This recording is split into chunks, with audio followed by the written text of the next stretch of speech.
नमस्कार. ठरलं तर मग ह्या मालिकेच्या आजच्या भागामध्ये आपल्याला असं पाहायला मिळणार आहे, अर्जुनने आता सायलीची जागा घेतली आहे. त्याच्यामुळे त्याला आता नाश्त्याला काय बनवावं, उठल्यापासून असे प्रश्न पडायला लागलेले असतात. घाईगडबडीत तो पोहे बनवायचं ठरवतो. पोह्यांसाठी कांदा कापतो, ते सगळं फोडणीला घालतो, डोळ्यात उडतं आणि किती अवघड आहे हे कामं अशी म्हणत स्वतःशी बडबड करत असतो. तितक्यातच दूधवाला हाक मारू लागतो.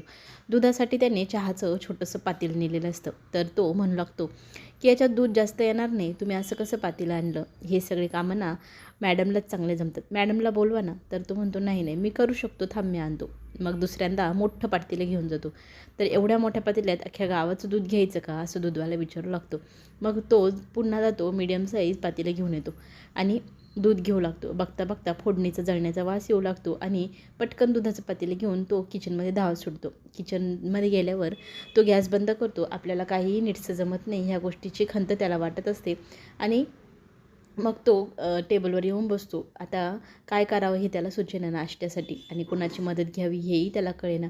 तितक्यात पेपर बिलवाला येतो आणि पेपरही देतो, बिलही देतो आणि तो सांगतो की मला फोनपे नको आहे, मला कॅश पैसे हवे. इथे तो म्हणू लागतो की तू उद्या ये, मला आता एवढं सगळं झेपत नाही, उद्या मॅडम असतील तेव्हा त्यांच्याशीच बोल, असं सांगून त्याला तो देतो. आता प्रपोज डे आला आहे तर सायलीला काय प्रपोज डेला सरप्राईज द्यावं ही याचा विचार इथे अर्जुन करत असतो. त्यातच भाजी काय बनवायची, नाश्ता काय बनवायचा, ह्या सगळ्यांचा गोंधळ तर आहेतच आहे. आपल्याला इकडे साक्षीच्या घरी असं पाहायला मिळतं, सचिन इथे नाश्त्यासाठी सकाळी सकाळी साक्षीसोबत बसलेला असतो. तर साक्षीला तो म्हणू लागतो, हे बघ ना बेबी, आपण आता सोबत राहतो आहे तर तू काहीतरी घरातलं बनवायला हवं. हे असं रोज रोज बाहेरचं मागवणं आणि ते खाणं हेल्दी नाही ना. मला तुझ्या हातची काहीतरी चव घ्यायची आहे, पोहे वगैरे असं काहीतरी बनवशील का? अशा लाडालाडात शब्दात तो सचिन आपल्या साक्षीशी बोलू लागतो. साक्षी आता त्याच्याकडे डेंजर असा मैपतसारखा लूक देते आणि त्याला म्हणू लागते, तुला घरातलं शिजलेलं अन्न खायचे, तू माझ्यावर प्रेम करतो तर तुला चांगलं माहिती असायला हवं ना, मला किचनमध्ये काहीच करायला आवडत नाही आणि ते मला जमतही नाही. तुझ्याकडे इतक्या अपेक्षा, इतके स्वप्न आले कुठून? ते यायला नको आहे ना. तू माझ्यावर खरं प्रेम करतो ना, तर तुला आठवायला हवं होतं की आज रोज डे आहे. तू माझ्यासाठी एक साधं गुलाबही आणलेलं नाही. बघ मी तुझ्यावर इतकं प्रेम करते की माझ्या रक्ताने तुझ्यासाठी लव्ह लेटर लिहू शकते, आय लव्ह यू नाव लिहू शकते. आणि मग तो तिला म्हणतो, म्हणजे काय, नको तसं नाही काही करायचं. तर ती म्हणते, नाही, माझ्या रक्ताने मी तुला लिहून दाखवते मी तुझ्यावर किती प्रेम करते. तर तो तिच्याजवळ जातो, तिच्या हातातून चाकू घेतो आणि बाजूला ठेवून सांगू लागतो, मी तुझ्यासाठी एक इतकं छान सरप्राईज केलं होतं, मी आता दाखवणार होतो, मला काहीच आठवत नाही. संध्याकाळी मी तुला छान सरप्राईज देणार होतो, पण तू इतके हायपर होशील असं वाटलं नव्हतं मला आणि तुझ्यामुळे माझं सगळं सरप्राईज डिस्पॉईल झालं आहे.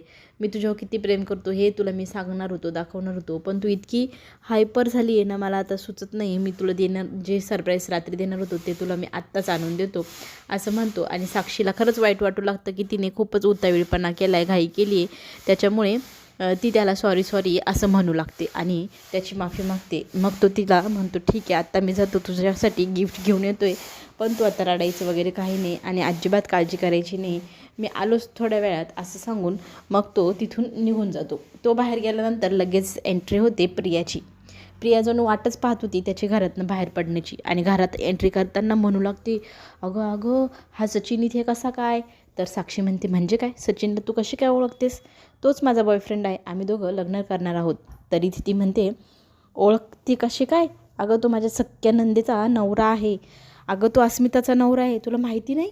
इतकं मोठं शॉकिंग न्यूज आता आपल्या साक्षीला इथे कळलेली असते आणि प्रिया ती वाढून चढवून सांगू लागते, आमच्याच घरी किती वर्षांपासून तर ती माझी नणंद पडलेली, आत्ता मागे गेलेली त्याच्यासोबत तर प्रेग्नेंट होऊन आलेली, आता तर त्याचं कुठल्या तरी बाईसोबत लफडं चालू आहे म्हणून त्याला घराबाहेर काढलेलं आहे आणि आता तो तुझ्याकडे राहतो आहे.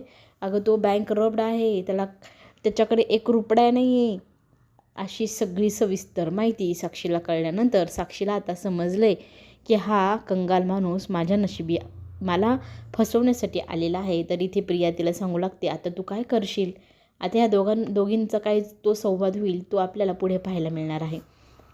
इकडे मात्र सायली जोमाने कामाला लागलेली आहे. सगळ्या फाईल्स चैतन्य घेऊन आलेला, त्यांचा अभ्यास ती करत असते आणि चैतन्य तिला सगळं काही डिटेलमध्ये समजावून सांगत असतो की याचं असं करायचं, त्याचं तसं करायचं.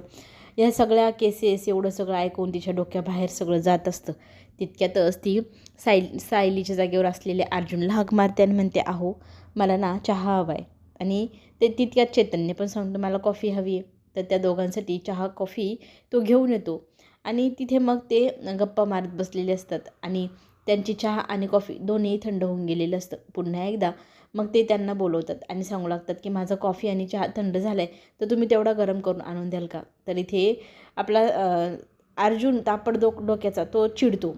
हे काय, तुम्हाला एकच काम दिसतं का माझ्या मागे? तुम्हाला चहा गरम कर, कॉफी गरम कर, थंड कर, मी दिल्या पिऊन का नाही घेतली? तरी ते सायली सांगू लागते की तुम्ही माझ्या जागेवर आहात तर तुम्हाला चिडण्याचा अधिकार नाही. तुम्ही जितक्या वेळा कॉफी थंड गरम करून मागतात तितक्या वेळा मी देते. कितीही कामात असले तेवढ्या पसाऱ्यातनं तुम्हाला करून देते ना, तर तुम्हीही ते करायला हवी. तर तो सॉरी म्हणतो आणि मग ते पुन्हा एकदा घेऊन जातो पुन्हा गरम करण्यासाठी आणि सांगतो की मी आत्ता गरम करून आणून देतो आहे, पुन्हा थंड झाल्यावर मी देणार नाही. तरी ते पुन्हा एकदा सायली सांगते, तुम्ही माझ्या जागेवर आहात, तुम्हाला चिडण्याचा अधिकार नाही. आता इथे अर्जुनने पुन्हा एकदा माघार घेतलेली आहे आणि तिथे आता सायली सांगू लागते की मला नाश्ता हवा आहे, मला खूप भूक लागली, काहीतरी देता का? आधीच त्याला चहा कॉफीमध्ये सुचे ना, त्याच्यात हे नाश्ता वगैरे मागतं आहे. त्याची झालेली फजिती पाहून चैतन्याला इतकं हसायला येत असतं. तो जोरजोरात हसू लागतो. सायली त्याला हसू नकोस खुणवू लागते. थोड्याच वेळात पुन्हा एकदा अर्जुन येतो. कॉफी आणि चहा गरम घेऊन त्याच्यातच नाश्त्यासाठी त्याने फरसाण आणून दिलेलं. आता हा नाश्ता खूप छान बनवला आहे सायली वहिनीसारखा असं म्हणत चैतन्य अर्जुनला टॉन्ट मारू लागतो आणि अर्जुन त्याला सांगतोय गप्प बसायचं, जे मिळेल ते खायचं.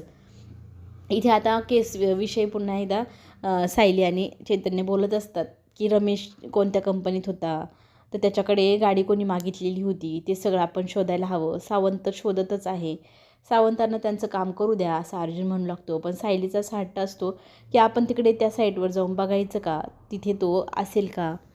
तर चैतन्य म्हणतो ठीक आहे जाऊया ना, पण अर्जुन त्याला म्हणू लागतो हे फार रिस्की, तुम्ही दोघं तिथे जायचं नाही, तुमच्यासोबत हवं तर मी येईन. माझ्यासोबत कशी माझी बायको यायची तशी मी आता पर्स घेऊन येणार नाही, पण मी नक्कीच सायलीसारखं तुमच्यासोबत येणार, पण तुम्ही एकट्याने जायचं नाही म्हणजे नाही असं इथे अर्जुनने सायलीला सांगितलेलं असतं. आता सायली कितपत ऐकते नवऱ्याचं हेही पुढे पाहायला मिळणार. इकडे मात्र प्रिया हे सगळं काही गुपचूप कान देऊन ऐकत असते. तिने चांगलीच नजर ठेवली यांच्यावरती. आता ही एवढी मोठी बातमी नागराज आणि महिपतपर्यंत पोचवायला हवी असा विचार करून त्यांना भेटायला ती जेलमध्ये जायचं ठरवते. इकडे मात्र गमतीशीर गोष्ट चालूच असते. आपली सायली विचार करत असते की ह्या सगळ्या केसेस हे सगळं माझा नवरा खरंच किती हँडल करतो. माझ्या तर हे सगळं डोक्याबाहेरचं चाललं आहे, मला काही समजेना, डोकं हँग व्हायला लागले. हीच परिस्थिती आपल्या अर्जुनची पण झाली आहे.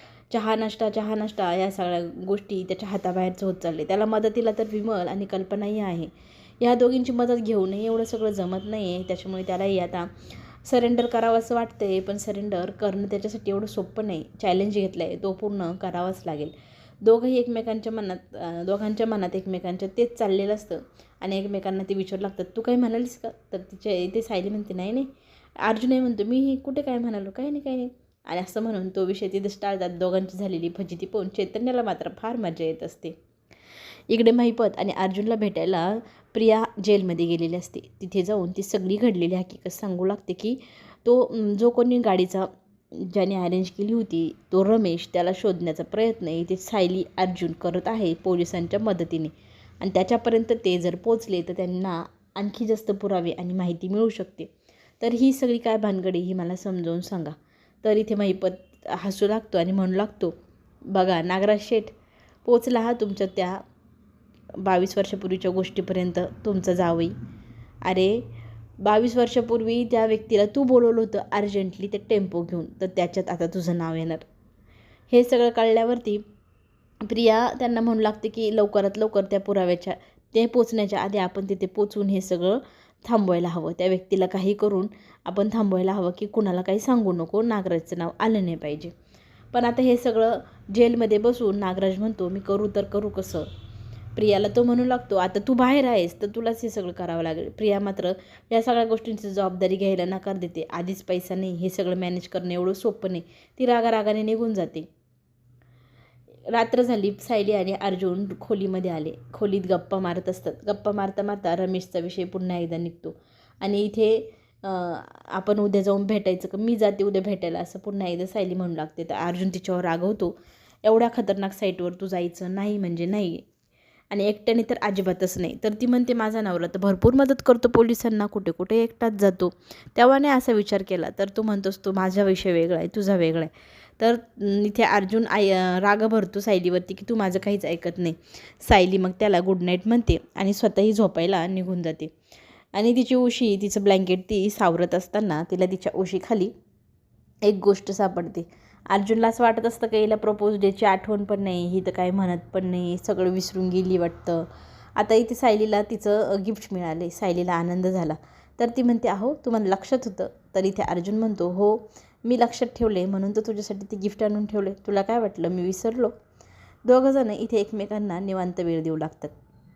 अर्जुन तिच्या हातातली ती बॉक्सचं घेतो आणि त्यातनं अंगठी काढतो आणि गुडघ्यावरती बसून इथे आपल्या बायकोला 70 जन्म तू माझ्यासोबत राहशील ना, अशी मागणी करू लागला. आणि ती त्याला होकार देते. तो तिच्या बोटामध्ये ती अंगठी सरकवतो. सायलीला मात्र इतक्या प्रेमाची कधीच सवयच नव्हती.